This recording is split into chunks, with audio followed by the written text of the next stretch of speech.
வேப்பூர் அருகே 100 ஆண்டு பழமை வாய்ந்த பெருமாள் கோவில் ஆண்டாள் திருக்கல்யாணம் நிகழ்ச்சி. கடலூர் மாவட்டம் வேப்பூர் அடுத்துள்ள மதுராவள்ளி கிராமத்தில் 100 ஆண்டு பழமை வாய்ந்த பெருமாள் கோவிலில் மிகவும் விமர்சையாக மார்கழி மாத சிறப்பு பூஜை மற்றும் ஆண்டாள் திருக்கல்யாணம் நடைபெற்றது. இந்த விழாவின் சிறப்புகள் 100 ஆண்டுகளுக்கும் மேலான பாரம்பரியம் கொண்ட இந்த கோவில் தெய்வீக சூழலால் பக்தர்களை ஈர்க்கிறது. மார்கழி மாதம் என்பது வைணவர்களுக்கு மிகவும் புனிதமானது. இந்த மாதத்தில் நடைபெறும் பூஜைகள் மற்றும் விழாக்கள் மிகவும் சிறப்பானவை. ஆண்டாள் திருக்கல்யாணம் என்பது வைணவ மரபில் மிகவும் பிரபலமான ஒரு திருவிழா. இந்த விழாவில் ஆண்டாள் பெருமாளை மணக்கும் திருக்காட்சி மிகவும் அழகாக நிகழ்த்தப்பட்டது. இந்த விழாவில் ஏராளமான பக்தர்கள் கலந்து கொண்டனர்.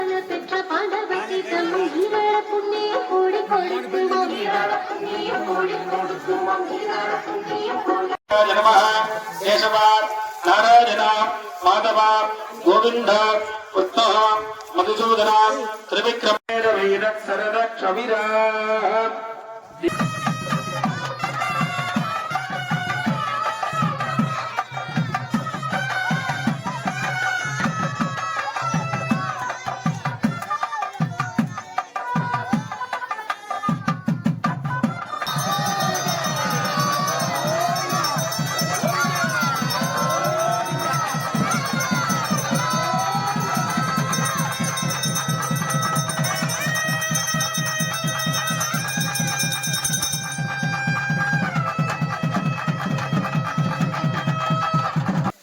நந்தகோபால நவநீத கிருஷ்ண சுவாமி ஆலயமானது பஜனை மடமானது உள்ளது.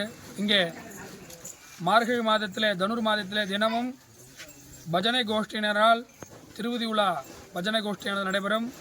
இன்று கூடார வெள்ளியை முன்னிட்டு ஆண்டாள் திருக்கல்யாணமானது வெகு விமர்சையாக இங்கே நடைபெற்றது. சுமார் 1000 பக்தர்கள் முன்னிலையிலே 500 பக்தர்களுக்கு அன்னதானம் வழங்கி இங்கே விட்டிருக்கக்கூடிய பெருமாளுக்கு சிறப்பு அபிஷேகம் செய்யப்பட்டு விசேஷமான திருக்கல்யாண வைபவ நிகழ்ச்சியிலே நமது இந்து சம்பிரதாய முறைப்படி அனைத்து பூஜைகளில் நடைபெற்று பக்தர்களுடைய